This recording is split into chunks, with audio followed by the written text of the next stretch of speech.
Hello students. इस video lecture में हम बात करने वाले हैं लोकस के बारे में। लोकस जिसे हिंदी में बिंदु पथ भी कहते हैं। तो पहले इसका जो हिंदी मैंने यहाँ पे लिखा है वो किस लिए लिखा है, ताकि इस हिंदी वर्ड को देख के आप इसका मीनिंग बड़े सिंपल तरीके से समझ सकें। बिंदु पथ, पथ मतलब रास्ता, पाथ, जिसे आप पाथ भी बोल सकते हो। बिंदु पथ का मतलब क्या है? अगर कोई पॉइंट है पी, उस पॉइंट पी को अगर किसी कंडीशन के अप्लाई करके, कुछ कंडीशन अप्लाई करके बोला जाए भी तुझे ये कंडीशन अप्लाई कर फॉलो करनी है। अगर पॉइंट पी उन कंडीशन को फॉलो करते हुए मूव करने के लिए छोड़ दिया जाए, तो वो जिस भी रास्ते के ऊपर मूव करेगा, उस बिंदु का जो पथ होगा, उस पॉइंट का जो पाथ होगा, उस पॉइंट का जो पाथ होगा उसे हम नाम देते हैं लोकस या बिंदु पथ। ठीक है। तो किसी भी पॉइंट को अगर कुछ गिवन कंडीशन अप्लाई करके छोड़ा जाए और वो उस गिवन कंडीशन को फॉलो करते हुए जिस पाथ पे, जिस रास्ते पे मूव करेगा, उस रास्ते को हम उस पॉइंट का लोकस या बिंदु पथ कहेंगे। उस पाथ को कहने की बजाय ये भी कह सकते हो कि उसकी जो इक्वेशन होगी उसे लोकस कह देंगे। इक्वेशन का मतलब अभी क्लियर करता हूँ। यहाँ पे मान लेते हैं ये पॉइंट पी है और ये फिक्स पॉइंट है हमारा ए। ये हमारा एक फिक्स पॉइंट है और पी हमारा पॉइंट है। उसको हमने बोल दिया भी तुझे जहां जाना है चला जा, मगर तुम्हारा जो पॉइंट ए से डिस्टेंस है वो फिक्स रहना चाहिए, वो बदलना नहीं चाहिए, वो कांस्टेंट रहना चाहिए। के कोई वैल्यू बता दी, जैसे बोल दिया कि तुझे इस पॉइंट से 5 सेंटीमीटर डिस्टेंस पे रहना है।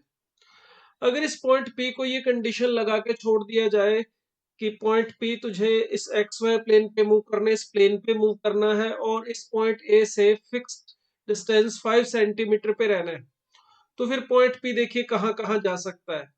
तो सिंपल है, पॉइंट पी एक सर्कल के ऊपर जा सकता है जिसका सेंटर होगा ए और रेडियस होगा 5 सेंटीमीटर। तो ये जो सर्कल है ये इस पॉइंट पी का लोकस है, ये इसका पॉइंट पी का बिंदु पथ है। इस पाथ को हम लोकस बोल सकते हैं और इस पाथ की जो इक्वेशन होगी, ये जो सर्कल होगा इसकी जो इक्वेशन होगी, उसे पॉइंट पी का लोकस कह सकते हैं। जैसे लाइन की इक्वेशन होती है, सेम उसी तरह से इस कर्व की, सर्कल की भी इक्वेशन होगी। तो वो जो भी पॉइंट पी की जो शेप बन रही है, यहाँ पे जैसे सर्कल बन रही है, कुछ और कंडीशन बदलूंगा तो शेप बदल जाएगी, रास्ता बदल जाएगा। तो उस रास्ते को हम लोकस कहेंगे या उस रास्ते की इक्वेशन को हम लोकस कहेंगे। दोनों में से कोई भी बात बोली जाए सेम थिंग रहेगा। जब भी बोला है लोकस पता करो, तो लोकस पता करने का मतलब इस पॉइंट का ये जो पाथ है वो पता करना या इस पाथ की इक्वेशन पता करना। अब जैसे इस कंडीशन को अप्लाई किया मैंने, ये फर्स्ट वाली, तो इसके अकॉर्डिंग इस पॉइंट पी का जो लोकस है वो आ रहा है सर्कल। अब चलिए नेक्स्ट एग्जांपल एक और मैं लेता हूं। मान लेते हैं कि यहाँ पर ए और बी दो फिक्स पॉइंट्स लेता हूं अब मैं। चलिए, अगर ए और बी दो फिक्स पॉइंट है, ये भी फिक्स पॉइंट है हमारा, मान लेता हूँ 2,3 है, ये भी फिक्स पॉइंट मान लेता हूँ 5,-1, ऐसा कुछ पॉइंट्स ले लिए मैंने दो। अब मैं एक पॉइंट पी है, वेरिएबल पॉइंट, उसे बोलूं भाई तुझे जहां जाना है चला जा, कोई समस्या नहीं है। मगर तुझे ध्यान रखना यह है कि तुम्हारा डिस्टेंस ए और बी से हमेशा बराबर रहना चाहिए। पॉइंट पी को कहा है तुझे जहां जाना है, जिस पॉइंट पाथ पे मूव करना है, इस प्लेन पे मूव कर सकते हो। मगर इस पॉइंट पी को ये भी बोला है कि तुम्हारा डिस्टेंस ए और बी से सेम रहना चाहिए। मतलब ये कंडीशन हमने अप्लाई कर दी है, P A is equal to P B. इस कंडीशन को फॉलो करते हुए देखिए पॉइंट पी कहाँ जा सकता है। ये प्रॉपर्टी आपने 9th क्लास में पढ़ी होगी कि अगर कोई point line segment A B के परपेंडिकुलर बाइसेक्टर पे मूव करे, या पॉइंट ए बी के सेगमेंट के परपेंडिकुलर बाइसेक्टर पे कहीं पर भी कोई पॉइंट लो, उस पॉइंट का जो डिस्टेंस है ए और बी से हमेशा सेम बना रहता है। यहाँ पे ऊपर कहीं पर भी आप इस पॉइंट पी को ले जाएंगे, उसका जितना डिस्टेंस पॉइंट ए से होगा एग्जैक्टली उतना ही डिस्टेंस उस पॉइंट का बी से बना रहेगा। ये डिस्टेंस ये हमारा हमेशा सेम बना रहेगा। तो ये पॉइंट पीस का मतलब इस कंडीशन के अकॉर्डिंग इस परपेंडिकुलर बाइसेक्टर ए बी के परपेंडिकुलर बाइसेक्टर के ऊपर मूव कर सकता है। तो ये ए बी का परपेंडिकुलर बाइसेक्टर इस कंडीशन के अकॉर्डिंग पॉइंट पी का लोकस होगा। तो अगर मुझे इस केस में पॉइंट पी का लोकस ढूंढना है, मतलब मुझे इस पाथ की इक्वेशन ढूंढनी है, इस ए बी के परपेंडिकुलर बाइसेक्टर की इक्वेशन ढूंढनी है। इसी तरह से एक चलिए थर्ड केस और ले लेता हूं मैं, एक एग्जांपल और ले लेता हूं। मान लो ये हमारे पास दो फिक्स लाइंस हैं। यहाँ पे चलिए ये दो लाइंस मैंने ले ली, L1 और L2। ठीक है, ये मान लेते हैं यहाँ पर इस पॉइंट ए पे कट कर रही है। अब हमें कहा जाए कि एक पॉइंट पी है, उस पॉइंट पी को बोल दिया तुझे जहां जाना है चला जा, कोई समस्या नहीं है। बट ध्यान ये रखना है कि तुम्हारा इन दोनों लाइन से जो परपेंडिकुलर डिस्टेंस है पी क्यू और पी आर, ये हमेशा बराबर रहना चाहिए। पॉइंट पी को बोला है कि दोनों लाइन से जो परपेंडिकुलर डिस्टेंस है पी क्यू और पी आर, ये हमेशा इक्वल रहना चाहिए, तो पॉइंट पी कहाँ मूव कर सकता है। अब देखिए ये प्रॉपर्टी भी हमने पढ़ा हुआ 9th क्लास में, 9th में भी आता है और 10th में भी इसका यूज आता है कि अगर हम दो लाइंस का एंगल बाइसेक्टर ले, यहाँ पर ये देखिए एक एंगल बाइसेक्टर है, एक्यूट एंगल बाइसेक्टर L1 और L2 का, और ये है obtuse angle bisector line L1 and L2 का। तो प्रॉपर्टी आपने पढ़ी होगी कि अगर दो लाइंस के एंगल बाइसेक्टर पे हम कोई पॉइंट लें, तो उस पॉइंट का डिस्टेंस दोनों लाइन से उस सेम बना रहता है। पॉइंट पी इस लाइन के ऊपर कहीं पर भी ले जाओगे तो ये परपेंडिकुलर डिस्टेंस इस पॉइंट का दोनों लाइन से हमेशा इक्वल रहेगा। यहाँ पर भी एक और एक पॉइंट ले लेता हूँ, यहाँ पे चाहे तो ऑब्ट्यूस एंगल बाइसेक्टर पे लो, चाहे एक्यूट एंगल बाइसेक्टर पे, ये पॉइंट का डिस्टेंस इन दोनों लाइन से सेम बना रहेगा। इसका मतलब ये हुआ, अगर इस पॉइंट पी को बोला जाए कि तुम्हें इस तरह से मूव करना है इस प्लेन पे कि तुम्हारा इन दोनों लाइन से डिस्टेंस हमेशा इक्वल रहना चाहिए, तो ये पॉइंट पी इन दोनों एंगल बाइसेक्टर्स के ऊपर मूव कर सकता है, मतलब इन दो लाइंस के ऊपर मूव कर सकता है। तो ये दोनों लाइंस इस पॉइंट पी का लोकस होंगे, इस पॉइंट पी का पाथ होंगे। तो लोकस की पहली बात तो डेफिनेशन अच्छे से दिमाग में बैठ जानी चाहिए कि what is the meaning of locus. किसी भी पॉइंट को किसी कुछ कंडीशंस लगा के अगर मूव करने के लिए छोड़ दिया जाए, तो वो पॉइंट जिस रास्ते पर जाएगा उस रास्ते को, उस पाथ को, उस पॉइंट का लोकस कहते हैं। तो अगर इसको डिफाइन करना चाहें, लिखना चाहें, तो ये देखिए ये इस पॉइंट लोकस की मैंने डेफिनेशन लिखी है।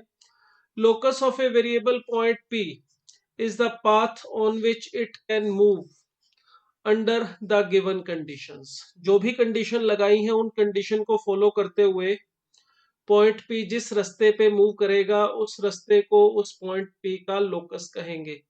तो ये तो हुआ लोकस का मतलब क्या होता है, डेफिनेशन क्या होती है। अब हम बात करेंगे, अगर हमें लोकस फाइंड आउट करना है, लोकस फाइंड आउट करने का मतलब आपको बताया था, जैसे ये पॉइंट पी सर्कल के ऊपर मूव कर रहा है, इस कंडीशन के according P A is equal to 5 या के कोई भी वैल्यू दी जा सकती है, मैंने यहाँ 5 ले ली थी। इस कंडीशन के अकॉर्डिंग पॉइंट पी इस सर्कल के ऊपर मूव करता है, तो मुझे अगर पॉइंट पी का लोकस फाइंड आउट करने के लिए कहा है, तो इसका मतलब मुझे इस पाथ की सर्कल की इक्वेशन ढूंढनी है। ये पहले एग्जाम्पल की बात हो रही है।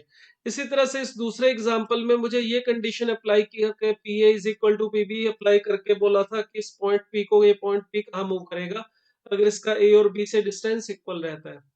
तो हमने ज्योमेट्रिकली देखा तो ये पॉइंट इस परपेंडिकुलर बाइसेक्टर के ऊपर मूव कर रहा है, तो यहाँ से तो ये कुछ जो एग्जाम्पल ली स्ट्रेट फॉरवर्ड थे, इसमें हमें इस पॉइंट पी का पाथ क्या बनेगा वो सीधा दिखाई दे रहा था। मगर हमें जब लोकस पूछा है तो पॉइंट पी का जो पाथ है जहां पर वो मूव कर सकता है, हमें जब लोकस ढूंढने के लिए कहा जाए तो हमें उस रास्ते की उस लाइन हो, चाहे वो सर्कल है या कोई और कर्व बनती है, एलिप्स बन सकता है, पॉइंट पी का पाथ हाइपरबोला हो सकता है या कोई भी रैंडम कर्व हो सकती है। उस कंडीशन, जो भी कंडीशन दी उस कंडीशन को फॉलो करते हुए पॉइंट पी जिस रास्ते पे मूव कर रहा है उस रास्ते की इक्वेशन हमें ढूंढनी होगी जब भी हमें लोकस फाइंड आउट करने के लिए कहा जाएगा। अब वो रास्ते की उस पाथ की इक्वेशन को फाइंड आउट करने के लिए हमारे पास मेथड है दो। ये देखिए ये लिखा है मैंने मेथड नंबर 1। पहले हम इसके बारे में बात करेंगे, इसके ऊपर कुछ एग्जांपल्स लेंगे, फिर हम सेकंड मेथड पे चलेंगे। तो अगर हमें लोकस फाइंड आउट करना है किसी भी पॉइंट का, तो उसके लिए बहुत ही सिंपल सा सीधा सीधा 3-4 स्टेप्स का ये मेथड है। देखिए स्टेप नंबर 1 में मैंने क्या लिखा है, assume the coordinates of the point P x comma y whose locus is to be find out. सबसे पहला काम क्या करना है, हमें जिस भी पॉइंट का लोकस ढूंढने के लिए कहा जाए उस पॉइंट के जो कोऑर्डिनेट है वो मान लेंगे एक्स कोमा वाई। ये पहला स्टेप होगा। जब भी आपको लोकस ढूंढना है, एक्चुअली लोकस का मतलब क्या होता है, उस पाथ की इक्वेशन।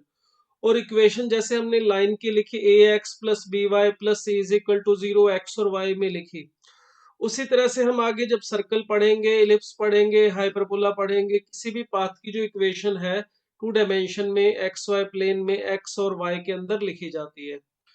तो पॉइंट पी का अगर लोकस ढूंढना है तो पॉइंट पी के कोऑर्डिनेट सबसे पहले एक्स कोमा वाई मानेंगे, क्योंकि एक्स और वाई में जो इक्वेशन आएगी वो इस पॉइंट पी का लोकस होगा। तो सबसे पहला काम ही होगा कि इस पॉइंट का कोऑर्डिनेट एक्स कोमा वाई मान लो जिसका भी लोकस ढूंढना है। बहुत ही सिंपल सा फर्स्ट स्टेप है। दूसरा स्टेप मैंने लिखा है apply the given condition. Apply the given condition का मतलब क्या है, जैसे यहाँ पर हमारे पास एग्जांपल जो मैंने लिए इसमें पहले में ये कंडीशन थी कि P A is equal to 5, ये कंडीशन थी। दूसरे वाले में था P A is equal to P B, ये कंडीशन थी। तीसरे वाले में बोला गया था इस पॉइंट का दोनों लाइन से perpendicular distance P Q is equal to P R, ये तो ये कंडीशन थी यहाँ पर जो मैंने लिया है।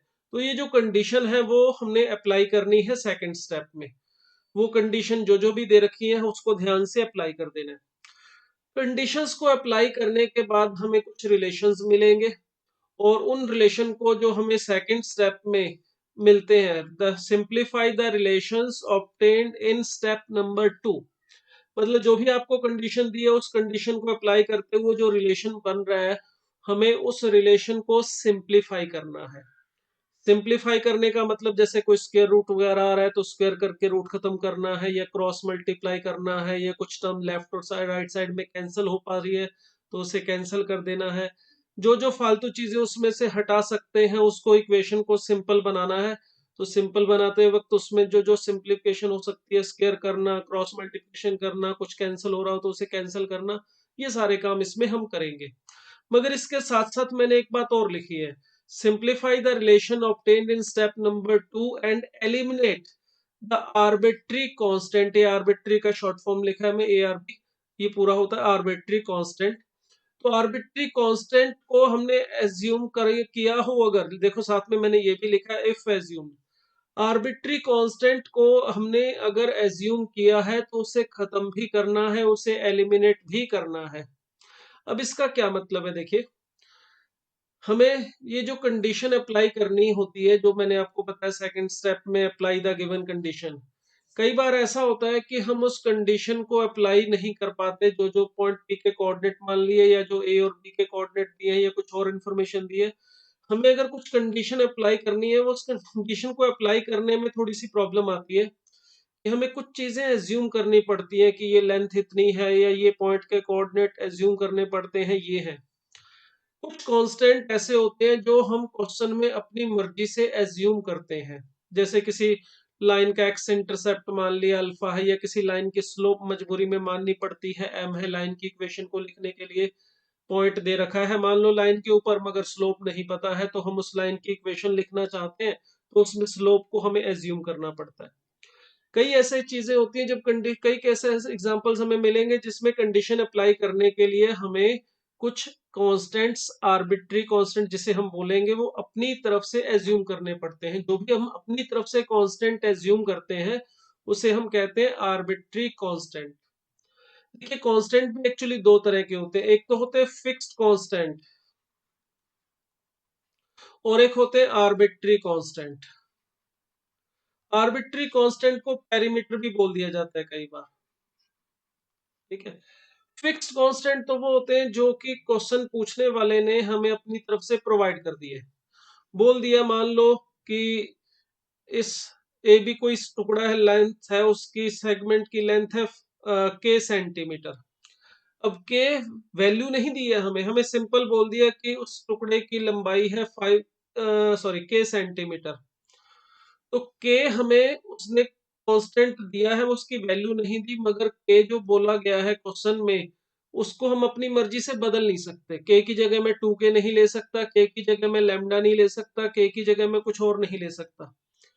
तो ये जो कांस्टेंट होगा, जो उसने क्वेश्चन पूछने वाले ने अपनी तरफ से प्रोवाइड किया है, उससे हम कहते हैं फिक्स्ड कांस्टेंट। और कंडीशन अप्लाई करने के लिए अगर हमें कुछ कांस्टेंट अपनी तरफ से एज्यूम करना पड़े, उस कांस्टेंट को हम कहते हैं आर्बिट्री कांस्टेंट। तो ये फर्क थोड़ा सा ध्यान रखिएगा। आर्बिट्री कांस्टेंट को हम अपनी मर्जी से एज्यूम कर सकते हैं, उसको बदल भी सकते हैं। मान लो आपको किसी पॉइंट के कोऑर्डिनेट मानने हैं अल्फा कोमा बीटा, तो अल्फा कोमा बीटा की जगह ए कोमा बी भी ले सकता हूँ, टी कोमा क्यू भी ले सकता हूँ। तो वहां पर जो चीजें मैं अपनी मर्जी से बदल सकता हूँ, उन कांस्टेंट्स को उसका नाम अपनी मर्जी से रख सकता हूँ, वो कांस्टेंट होते हैं आर्बिट्री कांस्टेंट्स। तो हमें जब लोकस ढूंढना है, तो लोकस ढूंढने के बाद जो पहला स्टेप था पॉइंट पी के कोऑर्डिनेट एक्स वाई मानना, दूसरा था कंडीशन अप्लाई करना, और तीसरा स्टेप था कि कंडीशन अप्लाई करने के बाद जो रिलेशंस हमें मिलेंगे उसको सिंप्लीफाई करना है। और उसको सिंप्लीफाई करते वक्त साथ में ये ध्यान रखना है कि जो कांस्टेंट हमने अपनी तरफ से एज्यूम किए थे उसे एलिमिनेट करना है, उसे रिमूव करने की कोशिश करनी है। तो आर्बिट्री कांस्टेंट थे, जब आपने उसको एलिमिनेट कर दिया, वो खत्म हो जाएंगे, तो उसके बाद आपको एक इक्वेशन मिलेगा। किस में मिलेगा वो रिलेशन? एक्स वाई में और फिक्स्ड कांस्टेंट में। फिक्स्ड कांस्टेंट अगर दिया है तो ठीक है, नहीं तो एक्स वाई में मिलेगा। वो जो भी रिलेशन एक्स वाई में और फिक्स्ड कांस्टेंट में या अकेला एक्स वाई में हमें मिलेगा, वो रिलेशन कहलाएगा हमारा लोकस, उस पॉइंट पी का लोकस।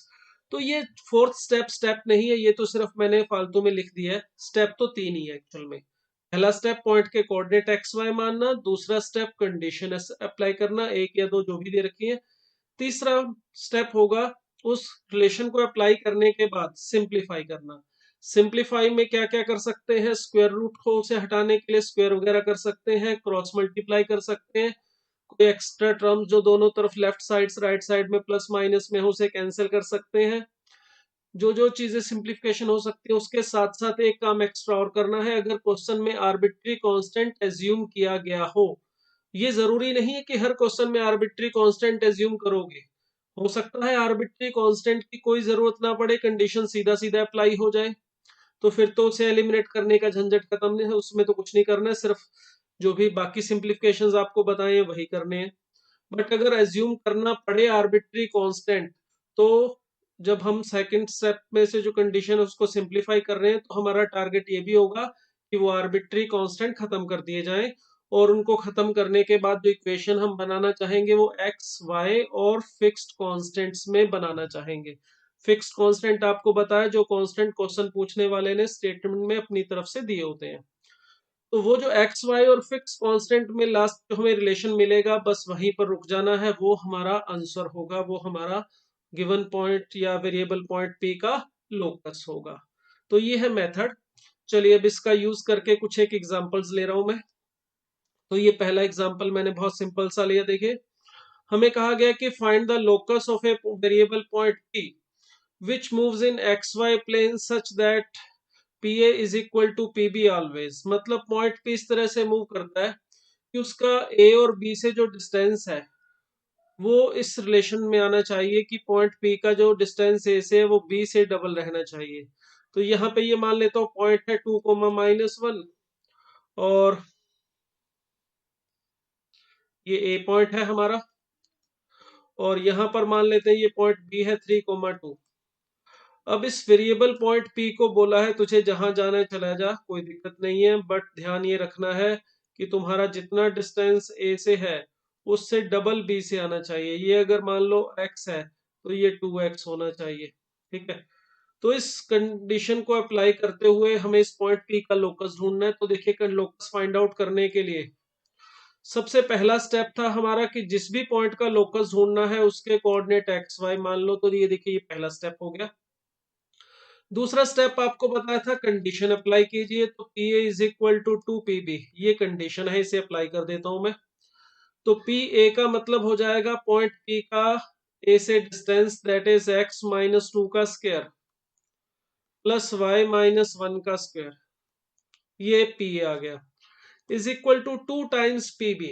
इसे अप्लाई कर देता हूं। देखिए, पीबी आ जाएगा x-3 का स्क्वायर प्लस y-2 का स्क्वायर, ये हमने पीबी अप्लाई कर दिया। अब देखिए ये कंडीशन जो मुझे दी गई थी, इसको अप्लाई करने के लिए मुझे कोई भी एक्स्ट्रा कोई आर्बिट्री कांस्टेंट अपनी तरफ से एज्यूम नहीं करना पड़ा। मैंने आपको बताया था जरूरी नहीं है कि आर्बिट्री कांस्टेंट हमेशा एज्यूम करना पड़े। कुछ क्वेश्चन में जरूरत पड़ती है और कुछ में नहीं पड़ती। जैसे इस केस में आर्बिट्री कांस्टेंट को एज्यूम करने की कोई जरूरत नहीं पड़ रही। तो अगर अब हमें लोकस ढूंढना है तो हमें क्या करना है, यहां से ये कंडीशन अप्लाई करने के बाद बस सिंप्लीफिकेशन करना। और सिंप्लीफिकेशन के लिए इसमें क्या हो सकता है, देखिए ये स्क्वायर रूट हटाने के लिए दोनों तरफ स्क्वायर हो सकता है।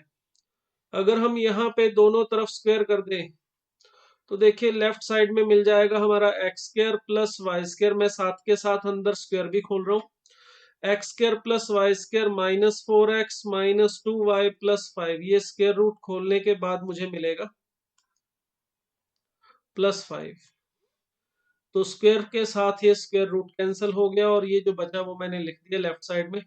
राइट साइड में देखिए 2 का स्क्वायर 4 होगा और इस स्क्वायर रूट का अगर स्क्वायर करेंगे तो स्क्वायर रूट कैंसिल होके अंदर जो था उसके वो मिल जाएगा x square plus Y square minus 6x minus 4y plus 13। अब देखिए इसमें सारी जो टर्म्स है उनको अगर मैं एक तरफ करके लिखूं, इन सारी टर्म्स को, लेफ्ट वाली टर्म्स को मैं राइट साइड में ले जाऊं तो 4x स्क्वायर था तो ये एक्स स्क्वायर उधर जाके माइनस होगा, मिल जाएगा 3x square plus 3y square minus 4x right hand side में लेके जाएंगे प्लस 4x होगा और ये -24x प्लस 4x तो -20x मिलेगा।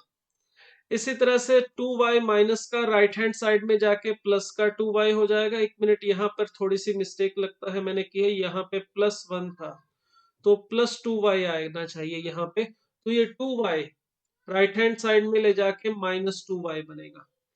तो -2y और ये माइनस के हमारे पास 16y तो माइनस के 18y हमें मिलेंगे। +5 है हमारे पास लेफ्ट साइड में, राइट साइड में 52 है तो 5 उधर ले जाके माइनस करूंगा तो 47, ये हमें मिल जाएगा x और y में रिलेशन। देखिए आर्बिट्री कांस्टेंट हमें इसमें एज्यूम नहीं करना पड़ा, फिक्स्ड कांस्टेंट कोई दे नहीं रखा था, तो बस x और y में ये जो रिलेशन आ रहा है बस ये हमारा आंसर है, ये हमारा लोकस है। तो ये है फर्स्ट एग्जाम्पल जो हमने किया जिसमें कोई आर्बिट्री फिक्स्ड कांस्टेंट की जरूरत नहीं पड़ी हमें। तो चलिए इसी के तरह इसी मेथड के ऊपर एक और एग्जांपल ले रहा हूं मैं। इसमें हमें देखिए क्या कहा है कि find the locus of a variable point P which moves in x y plane such that, ये इस कंडीशन को सेटिस्फाई कर रहा है, P A minus P B mod is equal to 2a। और यहाँ ए और बी के कोऑर्डिनेट भी दे रखे हैं। अब देखिए ये जो कंडीशन जो स्टेटमेंट हमें दे रखी है, इसमें स्टेटमेंट के अंदर ए और देखिए ई, ये दो कांस्टेंट हमें दिखाई दे रहे हैं। तो ये जो दो कांस्टेंट स्टेटमेंट में इसने दिए हैं, ए भी दिखाई दे रहा है इसमें, एक ई दिखाई दे रहा है। तो ये कांस्टेंट स्टेटमेंट पूछने वाले ने अपनी तरफ से हमें प्रोवाइड किए हैं। तो इसका मतलब ये ए और ई जो हमारे पास है इनको हम कहेंगे फिक्स्ड कांस्टेंट। देखिए फिक्स्ड और आर्बिट्री कांस्टेंट में अंतर समझना जरूरी है, क्योंकि लोकस जब हम फाइंड आउट करेंगे तो लोकस फाइंड आउट करते वक्त जब हम कंडीशन अप्लाई करके सिंपलीफाई करेंगे तो हमारा टारगेट होगा आर्बिट्री कांस्टेंट को खत्म करना। यानी जो कांस्टेंट हम कंडीशन अप्लाई करने के लिए अपनी तरफ से एज्यूम करेंगे उन कांस्टेंट्स को हम खत्म करने की कोशिश करेंगे। जो कांस्टेंट क्वेश्चन पूछने वाले ने अपनी तरफ से दे रखे हो उन कांस्टेंट को एलिमिनेट करने की कोशिश हम नहीं करेंगे। वो अगर आंसर में लास्ट में बचते हैं तो हमें कोई उससे ऑब्जेक्शन नहीं है, वो आंसर में आ सकते हैं, नहीं बचते तो भी हमें कोई प्रॉब्लम नहीं है।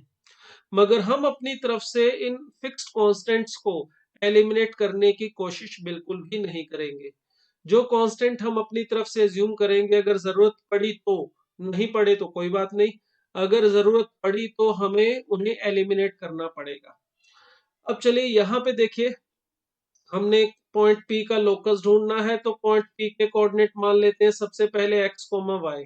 ये हो गया हमारा स्टेप नंबर 1। उसके बाद स्टेप नंबर 2 था अप्लाई द गिवन कंडीशन। अब कंडीशन ये है P A minus P B, दोनों का जो डिफरेंस है वो 2a दिया हुआ है। तो मोड ऑफ पी ए का मतलब हो जाएगा पॉइंट पी का ए से डिस्टेंस, और ए के कोऑर्डिनेट हमारे पास है ए ई कोमा 0, तो एक्स माइनस ए ई का square plus Y square, y minus 0 का स्क्वायर, माइनस पी बी जो है ये हमें मिल जाएगा एक्स प्लस ए ई का स्क्वायर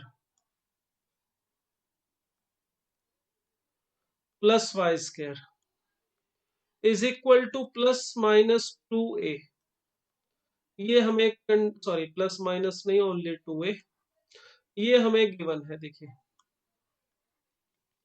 अब देखो, मुझे यहाँ पे इसको सिंप्लीफाई करना है। कंडीशन मैंने अप्लाई कर दी, और कंडीशन अप्लाई करते वक्त मुझे किसी आर्बिट्री कांस्टेंट की जरूरत नहीं पड़ी, तो इसलिए यहाँ पे कोई आर्बिट्री कांस्टेंट एज्यूम नहीं किया गया है। तो हमें किसी भी कांस्टेंट को एलिमिनेट करने की कोशिश नहीं करनी है, हमें बस ये जो रिलेशन है इसे थोड़ा सिंपल बनाने की कोशिश करनी है। तो सिंपल बनाने में देखिए, एक तो हमें मोड दिखाई दे रहा है और एक स्क्वायर रूट दिखाई दे रहा है, हम इसको एलिमिनेट करने की कोशिश करते हैं। तो सबसे पहले मोड को एलिमिनेट करता हूँ, क्योंकि सीधा स्क्वायर करूंगा तो लेंथी हो जाएगा, क्योंकि सीधा स्क्वायर करने से भी तो वैसे मोड खत्म हो सकता है कि मोड ऑफ किसी भी मोड का स्क्वायर कर लो, तो मोड ऑफ एक्स स्क्वायर को हम सीधा सीधा एक्स स्क्वायर लिख सकते हैं। मगर इससे फर्क प्रॉब्लम यह आएगी, जब रूट के अंदर देखेंगे तो बहुत बड़ी सारी टर्म्स है, स्क्वायर करने पर ये बहुत फैल जाएगा, बहुत लेंथी हो जाएगा। ये दोनों टर्म जो मोड के अंदर डिफरेंस में, ये मल्टीप्लाई में भी आ जाएंगे। तो उससे बचने का दूसरा तरीका अपनाते हैं। मोड को खत्म करने का ये दूसरा तरीका होता है कि अगर mod of x is equal to some positive constant दिया हो, तो हम एक्स इज इक्वल टू लिख सकते हैं प्लस माइनस ए। मोड हटा के राइट हैंड साइड में प्लस माइनस ए लगा सकते हैं। यहाँ पर ये अंडरस्टूड है कि 2a पॉजिटिव ही होगा, क्योंकि अगर ये mod of P A minus P B है तो ये नेगेटिव तो हो नहीं सकता। 100% श्योर है, किसी भी नंबर का मोड ले रहे हो तो वो पॉजिटिव ही है। तो यहाँ पर इस मोड को हटाने के लिए देखिए, मैं सेकंड वाली कंडीशन का यूज करता हूँ। तो मुझे मिलेगा रूट ऑफ एक्स माइनस ए ई का square plus Y square minus root of X plus ए ई का whole square and plus Y square is equal to plus minus 2a। अब देखिए यहाँ पर मोड तो खत्म हो गया प्लस माइनस की हेल्प से। अब स्क्वायर रूट जो है वो दिखाई दे रहा है, जो उसे खत्म करेंगे। उसके लिए अगर फिर वही बात, अगर मैं सीधा स्क्वायर करता हूँ तो ये जो लेफ्ट साइड में दोनों टर्म दिखाई दे रही है, ये आपस में मल्टीप्लाई में हो जाएंगी, तो बहुत बड़ा सा कॉम्प्लिकेटेड सा रिलेशन बनने की संभावना है। तो उससे बचने के लिए मैं क्या करता हूँ, इस लेफ्ट साइड को राइट साइड में, एक टर्म इन दोनों में से इस वाले को, सेकंड वाले को उठा के राइट हैंड साइड में मैं ले जाता हूँ। तो हमें मिलेगा यहाँ पर रूट ऑफ एक्स माइनस ए ई का स्क्वायर प्लस वाई स्क्वायर। ये लेफ्ट साइड वाली जो सेकंड टर्म थी नेगेटिव थी, राइट साइड में जाके पॉजिटिव हो जाएगी, एक्स प्लस ए ई का स्क्वायर प्लस वाई स्क्वायर। इस तरह से हमें ये मिल जाएगा, साथ में प्लस माइनस 2a। अब देखिए, मैं अगर अब दोनों तरफ यहाँ पे स्क्वायर कर दूं, तो लेफ्ट साइड में तो स्क्वायर रूट से स्क्वायर सीधा कैंसिल हो जाएगा, और इसको लिख सकता हूं मैं X square plus A square E square minus 2a E X. ये स्क्वायर खोल दिया मैंने, और साथ में Y square. Right hand side में इसको आप देखो, A plus B whole square या A minus B whole square type का है, तो इसका स्क्वायर खोलना पड़ेगा ए प्लस बी या ए माइनस बी, जो भी होगा उसके हिसाब से। तो क्या फार्मूला होगा, देखो ए प्लस बी का होल स्क्वायर का फार्मूला लगाएं, तो पहले फर्स्ट वाले का स्क्वायर, फर्स्ट वाले का मतलब इस पूरी टर्म का स्क्वायर जिसमें रूट है, तो स्क्वायर करने से रूट खत्म हो जाएगा। तो ये x square plus A square E square plus 2a E X, ये मैंने स्क्वायर भी अंदर खोल लिया, ये फर्स्ट टर्म है। प्लस सेकंड वाली टर्म का स्क्वायर वो आ जाएगा 4a स्क्वायर। फिर उसके बाद देखिए, यहाँ पर बीच में अगर प्लस है तो प्लस आएगा, और माइनस है तो माइनस आएगा, 2 टाइम्स इन दोनों का product, that is 4a root of X plus ए ई का स्क्वायर प्लस वाई स्क्वायर, ये हमें मिलेगा। तो अब देखिए, इसमें क्या क्या और सिंप्लीफिकेशन हो सकता है। एक्स स्क्वायर ए स्क्वायर ई स्क्वायर और वाई स्क्वायर, ये तीन टर्म लेफ्ट साइड में भी दिखाई दे रही है सेम साइन के साथ, और राइट साइड में भी। तो ये देखिए, ये कैंसिल आउट कर सकते हैं। ये 2a एक्स को और इस 4a स्क्वायर को मैं लेफ्ट साइड में उठा के ले चलूं, तो मुझे मिलेगा minus 4a X minus 4a square is equal to plus minus 4a into root of X plus ए ई का whole square plus Y square. देखिए ये मिल गया। इसमें भी अगर आप देखें दोनों टर्म्स में जो लेफ्ट साइड में आ रही है 4a, साथ में माइनस भी कॉमन निकाल सकते हैं। तो अगर मैं यहीं पर ये माइनस 4a कॉमन निकाल लूं तो 4a कॉमन निकालने के बाद यहां पर मेरे पास ई एक्स प्लस ए ये बचेगा, और ये 4a से 4a कैंसिल कर सकते हैं। अब देखिए जो जो फालतू टर्म थी खत्म होगी, फिर एक स्क्वायर रूट और बचा है। उस स्क्वायर रूट को खत्म करने के लिए फिर अगेन एक बार और मैं यहाँ पे स्क्वायर कर देता हूँ, जिससे मुझे लेफ्ट साइड में मिल जाएगा। देखिए E square x square plus, क्योंकि ये 4a तो कैंसिल हो गया, माइनस भी अगर आप स्क्वायर करेंगे प्लस हो जाएगा, तो ई एक्स प्लस ए इसका स्क्वायर करना पड़ेगा मुझे, जो कि ये इस तरह से मिल जाएगा। इसी तरह से राइट हैंड साइड में देखिए ये स्क्वायर करने से ये स्क्वायर रूट कैंसिल हो जाएगा, और आगे प्लस या माइनस कुछ भी होगा यहाँ पे स्क्वायर करने से प्लस ही आएगा, और यहाँ मिल जाएगा स्क्वायर खोल के x square plus A square E square plus 2a E x plus Y square. इसमें से भी देखिए ये 2a ई एक्स ये हमारा कैंसिल आउट हो रहा है, तो हमें जो मिल रहा है इसको एज इट इज भी छोड़ सकते हो, चाहो तो थोड़ा सा और सिंप्लीफाई कर सकते हो।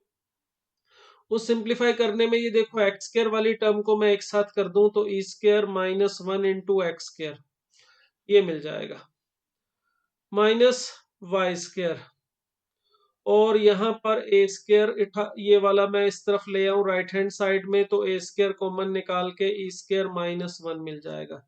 तो यहाँ पर भी छोड़ सकते हो, या थोड़ा सा काम मैं और करूं, यहाँ पे 1 बनाने के लिए ए स्क्वायर ई स्क्वायर माइनस 1 को मैं लेफ्ट साइड में लाके डिवाइड कर दूं, तो इसको मैं ऐसे भी लिख सकता हूँ x square upon a square minus y square upon a square into e square minus 1 is equal to 1। तो यहां तक भी सिंप्लीफाई कर सकते हो, या इससे पहले वाले स्टेप में भी छोड़ सकते हो। तो ये देखिए अब हमने जो भी सिंप्लीफिकेशन हो सकता था कर लिया, कोई आर्बिट्री कांस्टेंट हमने अज्यूम किया नहीं था, हमने एक्स वाई और फिक्स्ड कांस्टेंट में जो रिलेशन है वो बना लिया। अगर आर्बिट्री कांस्टेंट को मानते तो उसे खत्म करते। तो ये जो लास्ट में एक्स वाई और फिक्स्ड कांस्टेंट में रिलेशन आ रहा है, ये है हमारा रिक्वायर्ड लोकस। ये उस पॉइंट पी का लोकस है जो इस condition P A minus P B is equal to 2a को फॉलो करते हुए एक्स वाई प्लेन में मूव कर रहा है। और थोड़ा सा जानकारी के लिए बता दूं कि ये अगर आपने पढ़ा हुआ हो तो ये जो इक्वेशन आपको मिल रही है ये हाइपरबोला की इक्वेशन है। नहीं पढ़ा है तो कोई बात नहीं, जिन्होंने पढ़ा हुआ है उसको उनको पता चल सकता है कि ये हाइपरबोला की इक्वेशन होती है x square upon a square minus y square upon b square is equal to 1, और ये जो है a square into square minus 1 ये बी स्क्र की ही वैल्यू होती है। तो देखिए ये इस तरह से हम लोकस फाइंड आउट करते हैं। अभी जो एग्जांपल लिए उसमें हमने कहीं आर्बिट्री कांस्टेंट एज्यूम नहीं किया था। अब मैं जो नेक्स्ट एग्जांपल ले रहा हूं देखिए उसमें मैं आर्बिट्री कांस्टेंट का यूज करूंगा। इस नेक्स्ट एग्जांपल में देखिए हमें क्या दिया हुआ है, एक सॉलिड रॉड है ए बी जिसकी लेंथ हमें दे रखी है एल। तो देखो एल उस रोड ए बी की लेंथ है, तो ए बी की जो लेंथ एल है ये इसने हमें अपनी तरफ से दे रखी है। इसका मतलब ये कांस्टेंट है जो हमें अपनी तरफ से क्वेश्चन पूछने के वाले ने प्रोवाइड किया हुआ है, तो ये हमारा होगा फिक्स्ड कांस्टेंट। ये हमारा फिक्स्ड कांस्टेंट है, और हमारे जो रोड है वो कह रहे हैं कि एक्स वाई एक्स एक्सिस और वाई एक्सिस के बीच में इस तरह से स्लाइड कर रही है कि ये हमेशा एक्स एक्सिस और वाई एक्सिस को टच करती है। क्या मतलब है इसका, देखिए इसको मैं नेक्स्ट पेज पे डायग्राम बना लेता हूँ। हमें कहा गया है कि हमारी एक रोड है सॉलिड रोड ए बी, ये एक्स एक्सिस है और ये है वाई एक्सिस। जो रोड है ए बी वो एक्स एक्सिस और वाई एक्सिस के बीच में स्लाइड करती है, और इस तरह से स्लाइड करती है कि ए और बी पॉइंट हमेशा एक्स एक्सिस और वाई एक्सिस को टच करते हैं।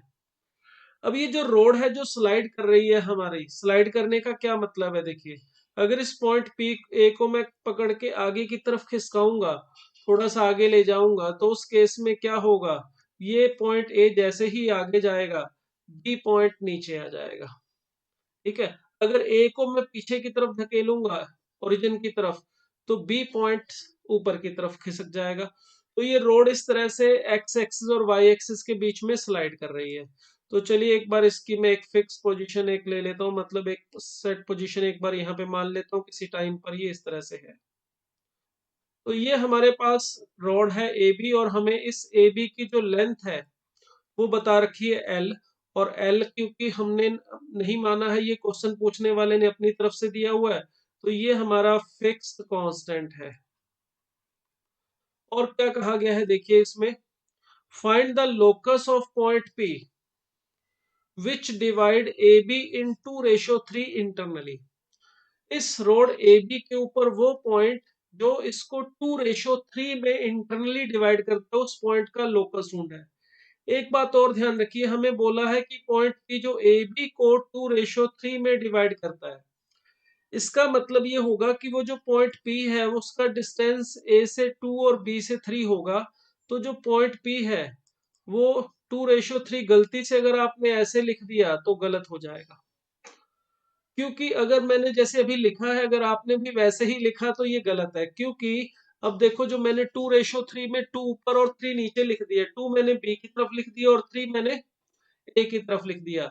जबकि बोला क्या गया है उसको ध्यान से देखो, बोला गया है ए बी को 2:3 में डिवाइड करते हैं। तो जिस तरह से बोला जाए उसी तरह से लेना होता है। जैसे ये ए और बी पॉइंट है, पॉइंट पी अगर ए बी को 2:3 में डिवाइड करता है ये बोला गया, तो इसका मतलब वो पॉइंट पी ए के पास में है। ए और बी से जो डिस्टेंसेस हैं उनका रेशियो 2:3 है, यानी पॉइंट ए के नजदीक है और बी से थोड़ा दूर है।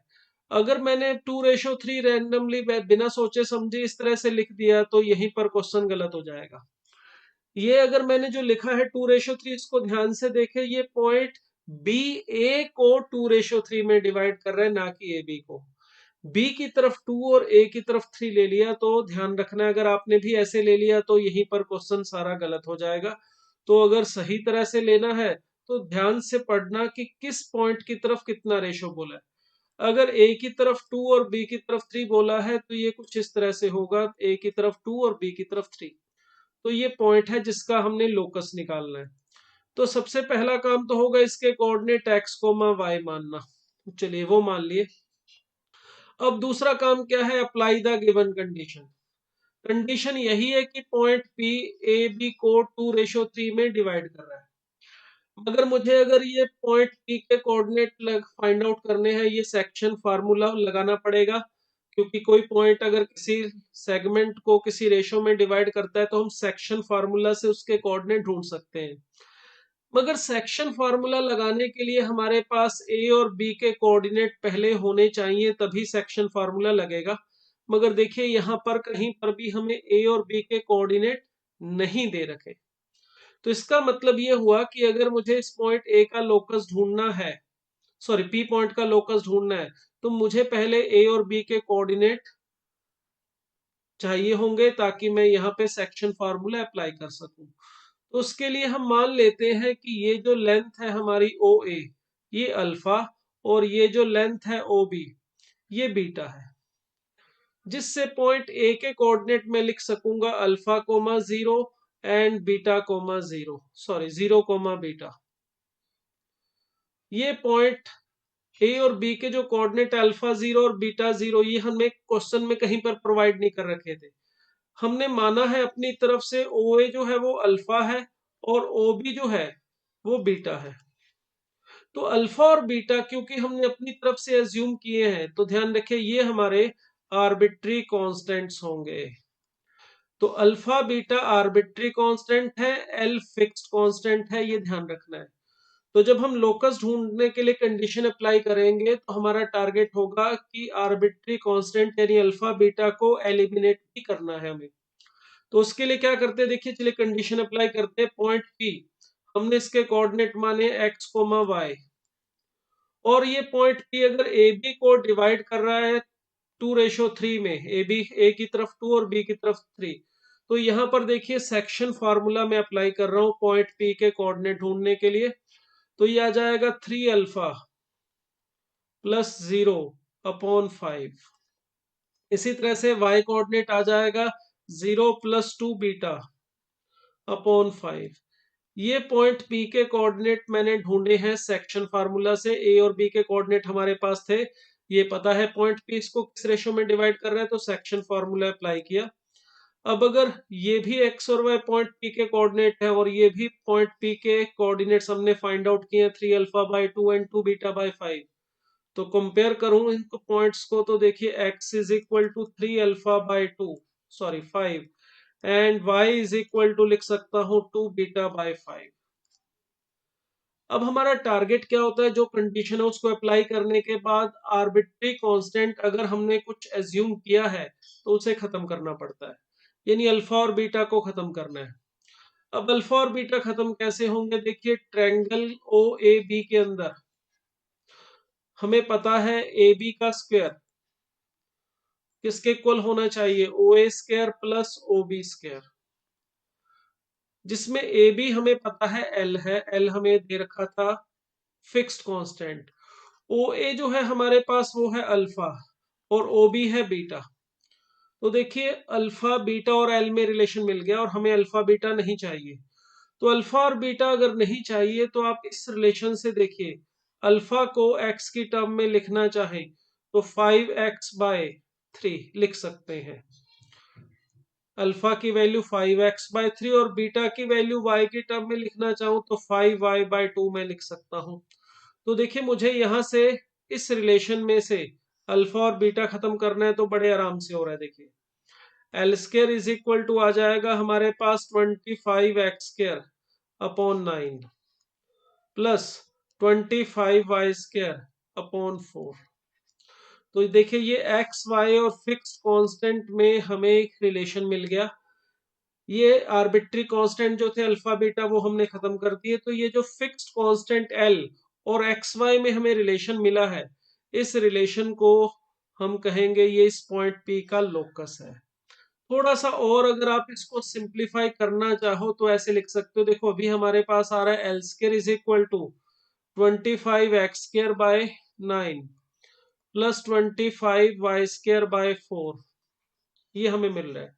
इस एल स्क्र को भी मैं नीचे लाके थोड़ा सा चेंज करके लिखना चाहूं तो ये कुछ ऐसे लिखा जा सकता है 9l² by 25 plus y² upon 4l² by 25 is equal to 1। ऐसा क्यों लिख रहा हूं मैं, वैसे तो क्वेश्चन यहीं पर ही खत्म हो गया है, इसकी जरूरत नहीं है। ये सिर्फ मैं आपको कुछ एक्स्ट्रा बताने के लिए कर रहा हूँ। ये इक्वेशन देखो कुछ ऐसी बन रही है, x² upon a² plus y² upon b² is equal to 1। a² मैंने इसको लिखा है और b² इसको। और अगर आपने पढ़ा हुआ हो तो ये जो इक्वेशन होती है x² upon a² plus y² upon b², ये इलिप्स की इक्वेशन होती है। तो देखो लोकस की इक्वेशन चाहिए तो ये आ गई। अगर कोई आपसे पूछे यार ये लोकस क्या है, इलिप्स है, सर्कल है, पैराबोला है, हाइपरबोला है, ये कुछ और है, तो आप इस इक्वेशन को इस तरह से चेंज करके बता सकते हो कि इस पॉइंट P का जो लोकस है वो एक इलिप्स है। ठीक है, तो ये हमने जो एग्जांपल किए ये मेथड नंबर 1 के ऊपर कर रहे थे। एक छोटा सा एग्जांपल और लेते हैं, फिर उसके बाद हम मेथड 2 की बात करेंगे। यहाँ पर देखिए हमें ट्रायंगल ए बी सी के वर्टिसेस प्रोवाइड किए गए हैं 2 sin थीटा, 3। बी पॉइंट के कोऑर्डिनेट प्रोवाइड किए गए 5, 4 cos थीटा, और सी पॉइंट के कोऑर्डिनेट है -1, 3। और हमें कहा गया है इस ट्रायंगल का जो सेंट्रोइड है जी, इसका लोकस फाइंड आउट करने के लिए। और साथ में ये भी मेंशन कर दिया गया है कि थीटा जो है हमारा वो पेरीमीटर है। देखिए पेरीमीटर का मतलब क्या है कि आप यहाँ पे थीटा की वैल्यू अपनी मर्जी से चूज कर सकते हो, 30 डिग्री, 45 डिग्री, 60 डिग्री, उसके लिए उसके अकॉर्डिंग पॉइंट ए और बी के कोऑर्डिनेट जो है वो चेंज होते रहेंगे। तो थीटा जो है हमारा पेरीमीटर है, यानी इसकी वैल्यू हम अपनी मर्जी से चेंज कर सकते हैं। तो ये एक तरह से आर्बिट्री कांस्टेंट की तरह ही हो गया। तो जब हमने लोकस ढूंढना होता है तो हम आर्बिट्री कांस्टेंट को खत्म करते हैं। तो यहाँ पर ऐसा समझ लीजिएगा कि अब पेरीमीटर यानी थीटा को अब हम खत्म करेंगे। तो सबसे पहला काम देखिए, इस पॉइंट पी के कोऑर्डिनेट एज्यूम कर लिए एक्स वाई। उसके बाद हम कंडीशन अप्लाई कर देते हैं। देखिए कंडीशन दे रखी है कि ये जो जी है हमारा वो सेंट्रोइड है ट्रायंगल एबीसी का। तो ट्रायंगल के तीनों वर्टिसेस के कोऑर्डिनेट हो तो वहां से हम सेंट्रोइड के कोऑर्डिनेट फाइंड आउट कर सकते हैं। बहुत सिंपल सा फार्मूला होता है x1 plus x2 plus x3 bye 3। तो 2 sine theta plus 5 minus 1 by 3, ये इस पॉइंट के कोऑर्डिनेट है, x coordinate. Similarly y coordinate y1 plus y2 plus y3 by 3, ये मिलेंगे। अब अगर मुझे थीटा को खत्म करने, तो देखिए अगर मैं इसके कोऑर्डिनेट कंपेयर करूं x और y, तो x कोऑर्डिनेट को कंपेयर करने पर x की वैल्यू आ रही है मेरे पास 2 साइन थीटा प्लस 4 बाय 3, और y की जो वैल्यू है वो मुझे मिल रही है यहाँ पर 4 cos थीटा प्लस 6 बाय 3। अब इसमें जो थीटा है वो मुझे खत्म करना है, तो उसके लिए देखिए यहाँ पे जो रिलेशन आ रहा है x और y की वैल्यू आ रही है वो साइन थीटा और cos थीटा में आ रही है। तो अगर थीटा को खत्म करना है तो इसके लिए हमें एक रिलेशन और पता है साइन और कॉस में, वो है sine square theta plus cos square theta is equal to 1। तो हम उसका यहाँ पे कैसे यूज कर सकते हैं, देखिए अगर मैं इसमें से साइन थीटा की वैल्यू फाइंड आउट करूं तो वो मुझे मिल जाएगी 2x माइनस 4/2। इसी तरह से यहां से अगर मैं कॉस थीटा की वैल्यू फाइंड आउट करूं तो वो मिल रही है 3y माइनस 6/4। अब देखिए थीटा मुझे खत्म करना है और मेरे पास साइन थीटा और कॉस थीटा की वैल्यू है। मेरे पास साइन थीटा की और कॉस थीटा की जो वैल्यूज है वो मैं एक बार यहाँ लिख लेता हूँ। 2x माइनस, सॉरी यहाँ पे 3 आना चाहिए था, 3x माइनस 4/2, 3x माइनस 4/2 ये साइन थीटा की वैल्यू है। और कॉस थीटा की जो वैल्यू है हमारे पास वो आ रही है कितनी, 3y माइनस 6/4, 3y माइनस 6/4। तो देखिए इसको साइन और कॉस को खत्म करने का बहुत ही सिंपल सा तरीका है, sine square theta plus cos square theta is equal to 1, ये हमें पता होता है, ये ट्रिग्नोमेट्रिक आइडेंटिटी है। तो यहाँ पर साइन और कॉस की वैल्यू रख दें, तो 3x माइनस 4/2 का स्क्वायर प्लस 3y माइनस 6/4 का स्क्वायर इज इक्वल टू 1। तो ये देखिए ये हमारा लोकस आ गया। आप इसको स्क्वायर को खोल के थोड़ा और सिंप्लीफाई करके इसको लिखना चाहें तो लिख सकते हैं। तो इस तरह से अगर कोई पेरीमीटर बोल दे या आर्बिट्री कांस्टेंट बोल दे उसे हम लोकस फाइंड आउट करते वक्त खत्म करेंगे। एक्स और वाई में फिक्स, और अगर कोई कांस्टेंट फिक्स्ड कांस्टेंट दे रखा हो उसमें रिलेशन बनाएंगे, वही रिलेशन हमारा लोकस होगा जो हमें फाइंड आउट करने के लिए कहा गया है।